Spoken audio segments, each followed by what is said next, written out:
Let me begin by expressing my appreciation to Justice Exum for that very kind and very generous, very thoughtful, very provocative, very profound, and very truthful introduction. I'm particularly honored and privileged to be back in North Carolina, to be back home, to be in the land of the Aggies, to be here at Elon College of Law, to have so many distinguished family members and friends and people who are fundamentally responsible for my rearing to be present on this, the 83rd birthday of Martin Luther King, Jr.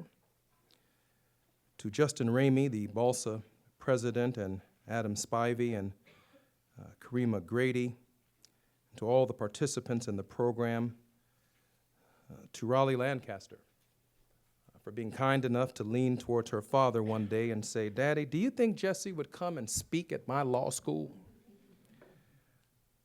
Her father, Ronnie Lancaster, has done an extraordinary job in helping close the profound gaps in health care between minorities in our country, and I had the great privilege of meeting Mr. Lancaster in Washington in his role serving as the intermediary between a number of medical serving institutions that weren't being treated fairly by the federal government and by the taxpayers.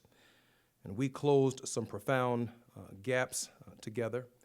In no small measure, because of Ronnie Lancaster, our nation is better and our nation is more healthy. Give Ronnie Lancaster a great round of applause, will you?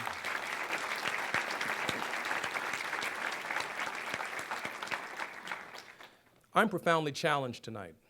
I am struck because I'm home.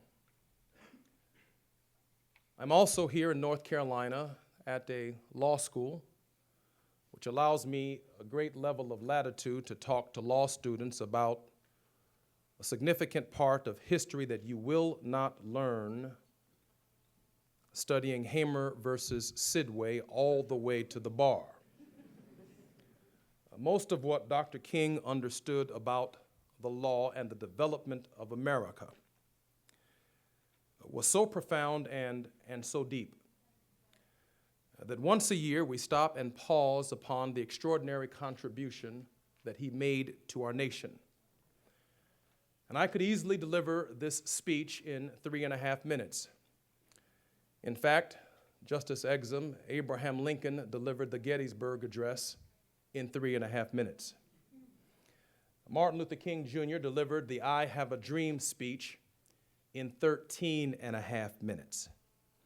And as a general rule of thumb, if you can't say it between Gettysburg and I Have a Dream, it ought not be said at all. But I'm challenged.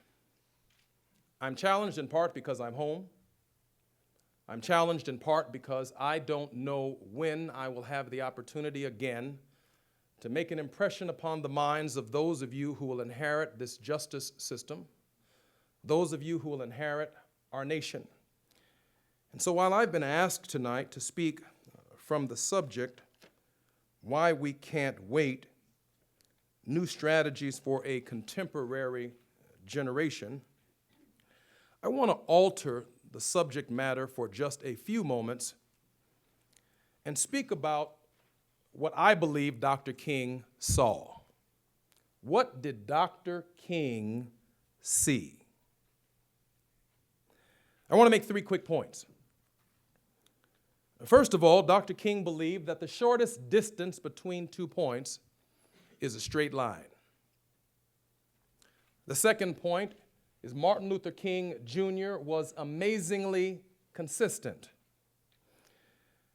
And because of that consistency, his understanding of the past, his understanding of the present, and his understanding of the future made him prophetic. King understood the past. Justice Exum, he understood the now, and he understood the future.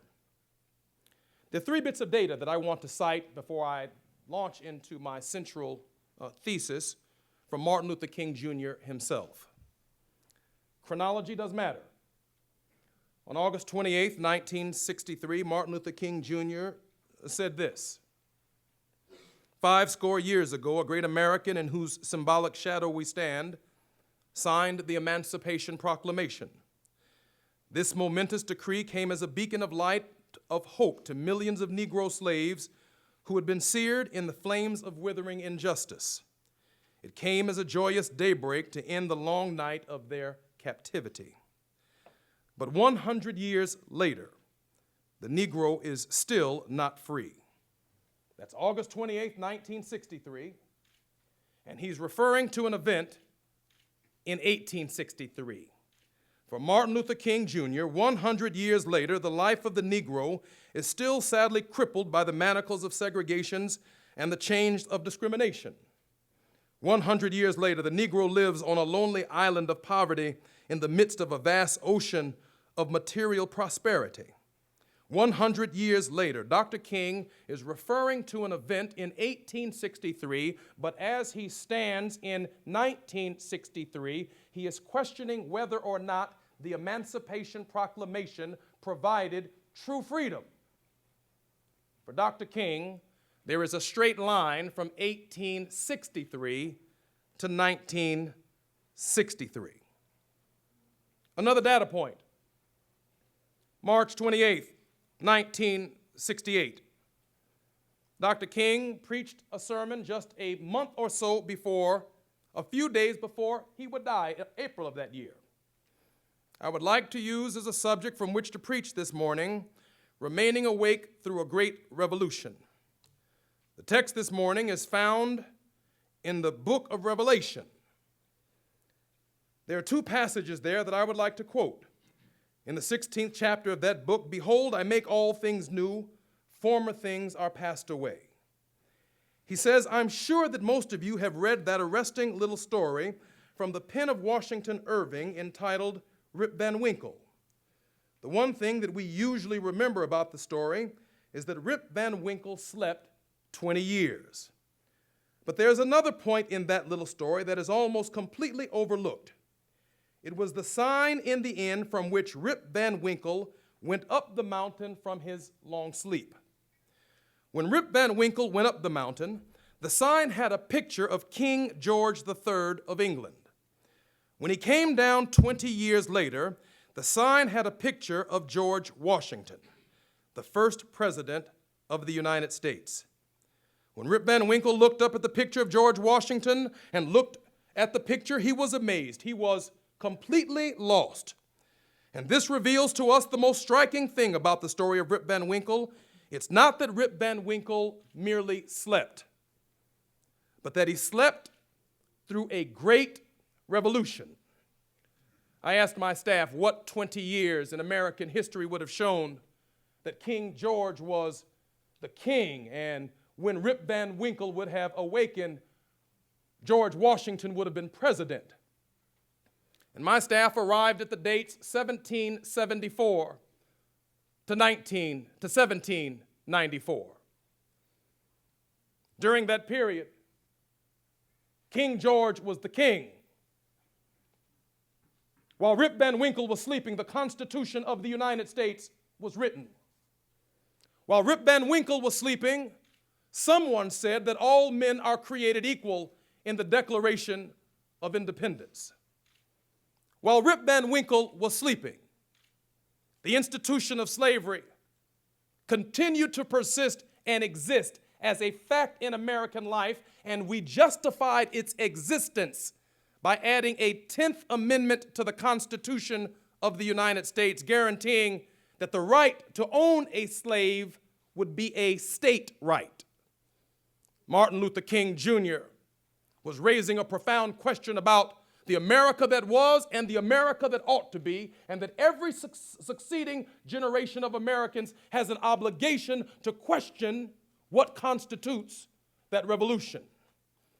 If you were a student and you began law school in Elon College in 2009, kissed your mama and your daddy goodbye. Mama, daddy, I'm on my way to law school. And they dropped you off on a college campus in North Carolina. You woke up in 2012, 9.1% unemployment, with 25 million Americans looking for work, another 10 million working part-time jobs and not making a sufficient living.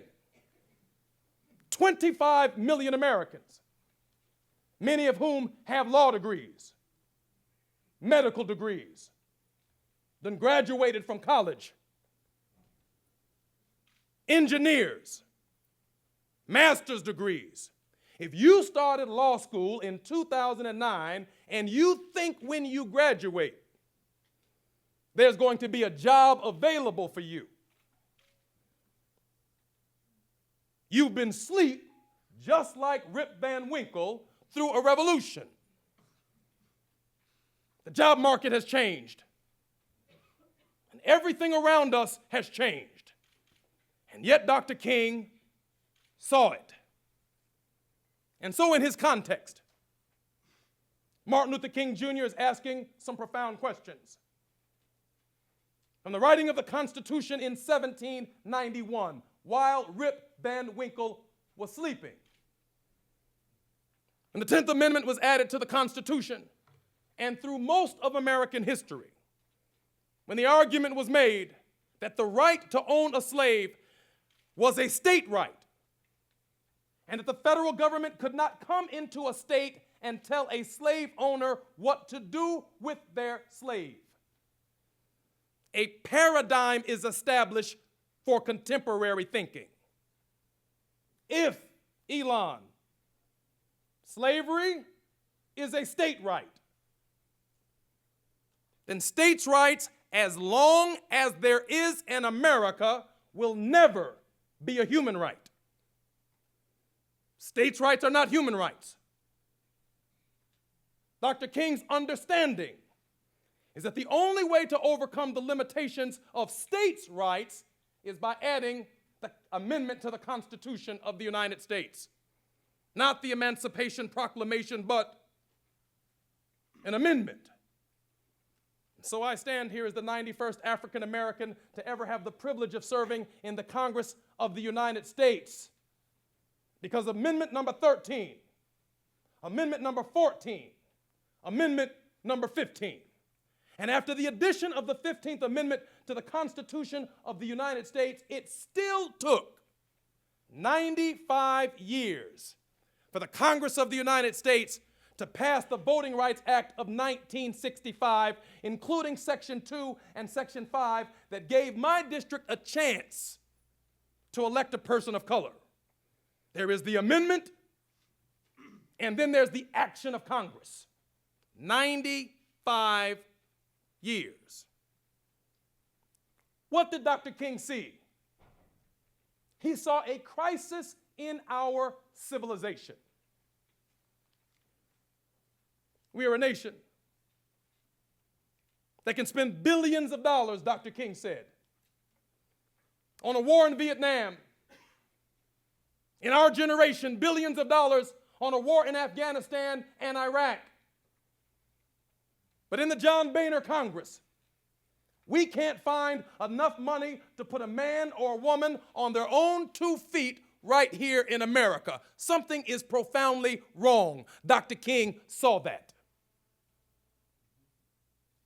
Dr. King understood that America was the greatest experiment in the history of government, but that America needed more time. Yes, we've solved the social question. Blacks and whites together, blacks and whites in law school, blacks and whites in medical school, and blacks and whites working together, living together. But we've not solved the question of how much time America has left. Watch this, church. Our third bit of evidence. One day before Dr. King is assassinated, he says, "As you know, if I were standing at the beginning of time, with the possibility of a general and panoramic view of the whole of human history up to now, and the Almighty said to me, 'Martin Luther King, which age would you like to live in?' I would take my mental flight by Egypt or through, or rather across the Red Sea, through the wilderness and on towards the Promised Land. And in spite of its magnificence, I wouldn't stop there. I would move on by Greece and take my mind to Mount Olympus, and I would see Plato, Aristotle, Socrates, Euripides, Aristophanes assembled around the Parthenon as they discussed the great and eternal issues of reality. But I wouldn't stop there. I would go on even to the great heyday of the Roman Empire, and I would see developments around there through the various emperors and leaders, but I wouldn't stop there. I would even come up to the day of the Renaissance and get a quick picture of all that the Renaissance did for the cultural and aesthetic life of man, but I wouldn't stop there. I would even go by the way of the man for whom I'm named had his habitat. And I would watch Martin Luther as he attacked his 95 theses on the door of the church at Wittenberg, but I wouldn't stop there. I would even come up to 1863 and I would watch that president wrestle with saving the Union versus those states that chose to leave the Union, and I would watch him vacillate over whether or not he would sign the Emancipation Proclamation. But I wouldn't stop there. I would even come up to the early 30s, worst period of time in American history than that which President Barack Obama is dealing with. And I would watch a president wrestle with the bankruptcy of his nation. But Dr. King says, I wouldn't stop there. I would watch this man come up with an eloquent cry that we have nothing to fear but fear itself, and I wouldn't stop there. Strangely enough, I would turn to Almighty God and say, if you just allow me a few years to live in the second half of the 20th century, I will be happy. That's a strange statement to make because the world is all messed up, the nation is sick, there's trouble in the land, there's confusion all around. I'm trying to make the point that Dr. King went to the beginning of time and worked his way all the way up to 24 hours before his assassination, and it is a straight line. 3 data points. 1963 to 1863, 1968, 1774, 1794, the beginning of time all the way to the present, and Dr. King says, I want to be alive right now. What does that mean for me? What does it mean for you? It means that we don't have to talk about Dr. King in the past. We don't have to talk about how great Dr. King was or how great people in human history were. It means in your time and in your space, there is no greater person than who you are and who you can become, if you understand that straight line. And so, Elon College of Law, I've come today to raise a different premise. I, like Dr. King, who turned to my father once and said, Jesse, America's but a baby among nations. The ancient Egyptian civilization was 3,000 years old, and it's gone now. The Greco-Roman civilization lasted for 2,000 years, Jesse, but it's gone now. Jesse, the Byzantine Empire lasted 900 years, but it's gone now. Jesse, America is only 200 years old. I don't believe America's going to make it to be 1,000. You won't read it anywhere, Elon. Dr. King is after something else. He's after the sustaining of our civilization. What is it going to take to help America live to be 1,000 years old? That's what wakes me up every morning at 2:30, 4:30, and sometimes ungodly hours. What is it going to take for America to live to be 1,000 years old? Some of you are sitting in the audience saying, I wonder, is Congressman Jesse Jackson Jr. going to give me the Democratic point of view? Some of us are conservative in the audience, and we're saying, well, he's not speaking Republican talk, but I'm showing that I'm tolerant, and I'm not going to walk out in the middle of his speech.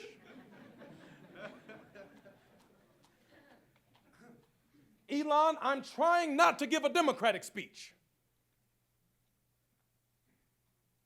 Dr. Jong, I'm trying not to give a Republican speech.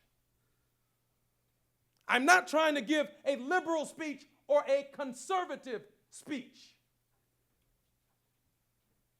I'm trying to give you a speech as Dr. King saw it. What's it going to take to help America to live to be 1,000 years old? So I asked myself the question, where are the jobs? And every American who wakes up every day unable to feed their families, every American who wakes up one more day unable to pay their foreclosure, their mortgages, every American who wakes up every day unable to solve the student loan crisis is one more American who wakes up no longer believing in the system. We got some little answers on Capitol Hill. Some liberals got an approach. Some Republicans have an approach. But for every student who leaves law school, head over heel in debt,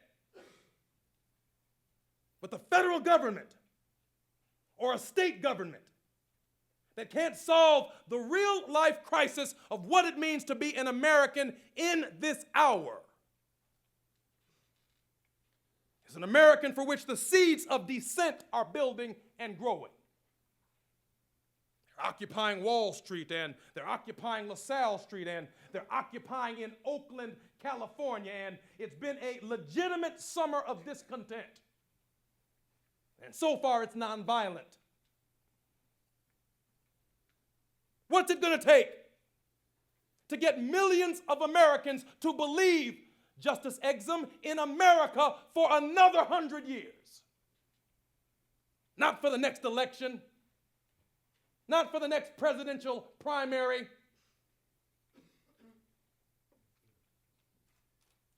What's it going to take for America to be 1,000 years old? That turned me to the supreme law of the land, the Constitution of the United States. Where are all the jobs? 51% of all jobs in America come from the First Amendment. 51%. Freedom of speech. ABC, NBC, CBS, CNN, Fox. Greensboro News and Record. Washington Post, Washington Times, Chicago Sun-Times, Chicago Tribune, Ebony and Jet. Vogue Magazine. AM, FM, Talkin', Sirius Satellite, VH1, the rappers, the singers, the entertainers, the libraries. 51% of all jobs in America hail from the First Amendment. iPad, iPhone, cell phone. And corporate activity is considered First Amendment activity. We've not even talked about freedom of religion. Islam, Christianity, Judaism, agnosticism, atheism. Whole nother set of industries. 501c3, 501c4, 501c5, the tax code. All First Amendment activity. Right there when Dr. King says Rip Van Winkle was sleeping. The founders of this nation set in motion the economic activity for the next 250 years. And every generation of Americans turns back to the First Amendment to create even newer innovation in light of speech. We have speech today that was not available to us 250 years ago. The Founding Fathers could not have imagined iPad. The problem? iPads made in China.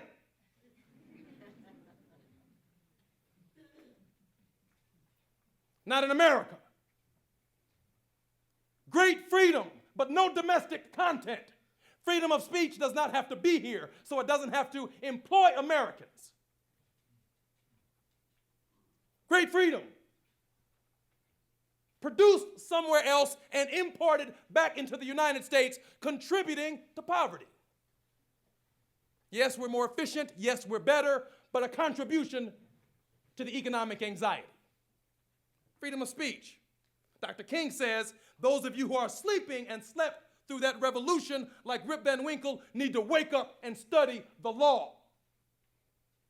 That's what he's telling us when he says, remain awake through this revolution.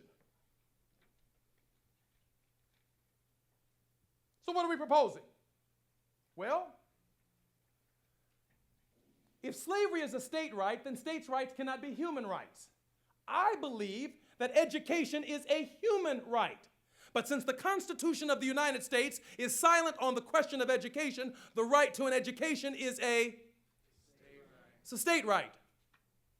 Therefore, we end up with 50 different state education systems, 3,067 different county education systems, 20,000 different municipal education systems, all of them separate and unequal inherently. You go to school in Connecticut, you're going to get a better education than if you go to school in Mississippi. The Connecticut legislature is in a better position to fund schools than the Mississippi legislature. We're supposed to all be Americans. I'm just trying to show you what Dr. King saw. So when he says in the I Have a Dream speech, I stand here today with one of our governors using words like interposition and nullification. An old Thomas Jefferson constitutional concept of interposing the state between the federal government and its citizens when its citizens needed equality. You go to a school in Silicon Valley and the local legislature gets to tax microchips and tax computers in Silicon Valley, and because it's Silicon Valley, they can raise more money than students in West Virginia, where the state legislature taxes coal. High schools in West Virginia are based on education that comes from coal, and students in Silicon Valley get an education that's based on microchips. Well, who gets a better education? The microchip kids get a better education than the coal kids. So what does Dr. King say? He says, I believe that education is my human right. But in America, education is my state right. And while I am physically removed from slavery as a result of the 13th Amendment, I want all children in this nation, little black boys and little black girls and little white boys and little white girls, to hold hands across state lines, and everybody ought to be learning on an iPad at the same time. I can't count on this state legislature with this governor's lips dripping with words like interposition and nullification to fulfill my dream. Y'all ain't saying nothing, but I know I'm preaching. On the north side of Chicago, there's a public high school, Justice Exum, called New Trier. Dr. Jong New Trier has 4 Olympic-sized swimming pools, 10 tennis courts, an AM/FM radio station. Every teacher has a master's degree. Not one class size more than 15 students. Martial arts instruction. Band for all students and instruments. 17 male varsity athletic programs. 17 female varsity athletic programs. All in one high school.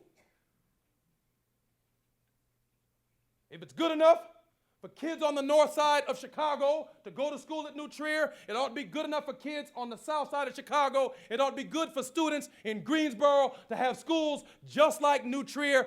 I want to build 95,000 of them for everybody. But how do we get there? One governor at a time? One broke legislature at a time? One city at a time? Or do we believe that all citizens should enjoy the right to a public education of equal high quality? And that the Congress of the United States should have the power to implement this article by appropriate legislation? Let the politics determine what the appropriate legislation is every 2 years. Some years we can afford to advance it, some years we can't. But at least the politics of 435 people running for Congress is, I promise you to make schools even better than that guy. As opposed to the politics of how can we not fund schools, and how can we not provide people with health care, how can we not provide people with housing, how can we not provide people with jobs. It's the wrong direction. Building 95,000 schools like New Trier will give us another 150 years. That's what Dr. King wanted. Why we can't wait? Why black people can't wait? Of course we can't wait to be free. Dr. King's after something else. How much longer does America have? Playing Democrat and playing Republican and playing conservative and playing liberal. How much more time does America have? Let me show you this theological lesson. If I had the opportunity, I was going to lay out tonight, and it's behind me, a timeline from the beginning of time all the way to the future. I was going to show you graphically what Dr. King saw. That would require some heavy theological thinking, though, because it is important for us, and I am a Christian, and I am unapologetic about it, to at least go back to that event. You see, the extraordinary thing in Dr. King's life about the birth of Jesus Christ is it divided time. It divided time between the old order and the new. There is BC and there is Anno Domini. The intervention of God in human affairs in the form of Jesus Christ has the potential to divide the old from the new. Amen? Amen. And there are only two events in human history that have the power to divide the old from the new. The birth of Jesus Christ and the Constitution of the United States. Congressman, how can you compare the Constitution of the United States to the birth of Christ? I did not say the Constitution was the Son of God. I said the event divides time. How can I stand here and say it? Because on one side of the 13th Amendment, there is no way on God's earth I'm the 91st African American to ever serve in Congress. On this side of the 13th Amendment, here I am. The guy who ran from Dr. Howard and didn't want to take his class. The guy who I had to beg Dr. Jong to give me a C. Hi, Dr. Jong. Thank you for being here today. I'm in Congress now. I feel good about it.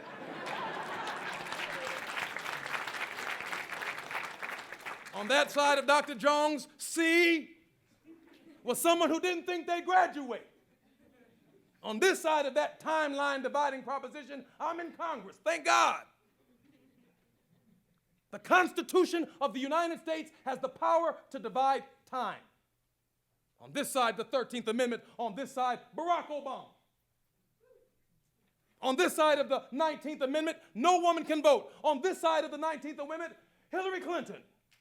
And for some of y'all, Sarah Palin. No 19th Amendment, no Hillary, no Sarah. The Constitution is a time machine. It has the power to divide the old from the new. Fourth, the 13th Amendment, there's no equal protection of the laws. On this side of the 14th Amendment, at least you have case law. At least you can make a case for why you're entitled to equal protection. On this side of the 15th Amendment, no African American can vote. On this side of the 15th Amendment, because of the non-discrimination language in the 15th Amendment, we can at least fight 95 years for the Civil Rights Act and the Voting Rights Act. No constitutional foundation, no act from Congress. The 15th Amendment bought America more time. The 13th Amendment bought America more time. I walked through the International Civil Rights Museum today and I said, those students who sat down and desegregated the South, they bought America more time.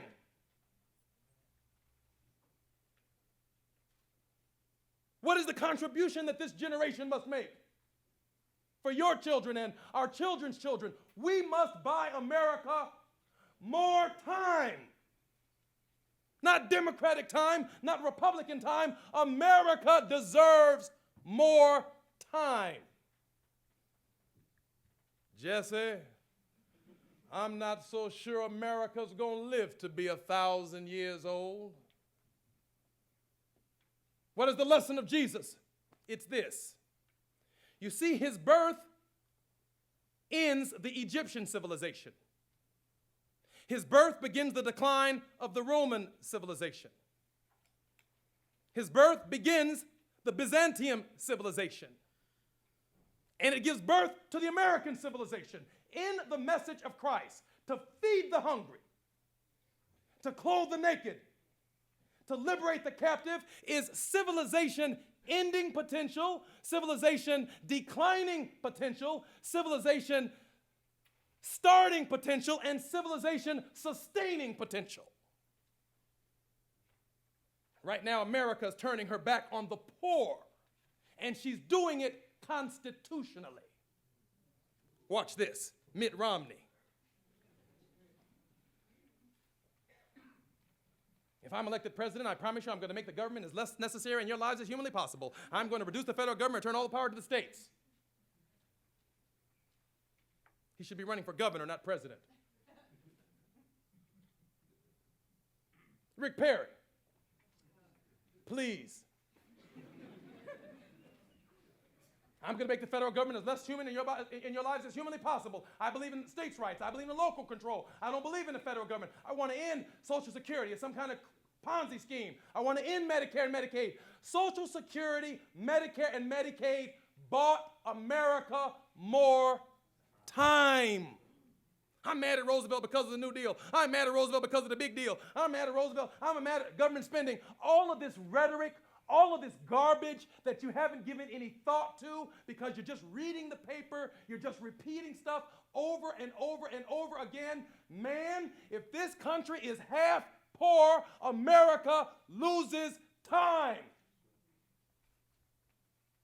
Roosevelt didn't start out a New Dealer. He looked out on a nation poor. And he said, if America is going to make it another 100 years, I gotta provide people with Social Security. I gotta provide them with some form of health care. America needs more time. So, everything I've done in the Congress of the United States has been consistent with the timeline established by Martin Luther King Jr. I am here at Elon College to ask a new generation of thinking people to join the thinking. Not the struggle for civil rights, but the struggle for human rights. If slavery is a state right, then states' rights can't be human rights. The only way out of states' rights is to amend the Constitution. Yes, I believe in health care for all. I just don't think Obamacare went far enough. I believe we have the constitutional right to health care for every American. It ought to be in the Constitution. It ought to be explicit. If some people think they have a constitutional right to have a gun, then I want a constitutional right to get fixed once I get shot.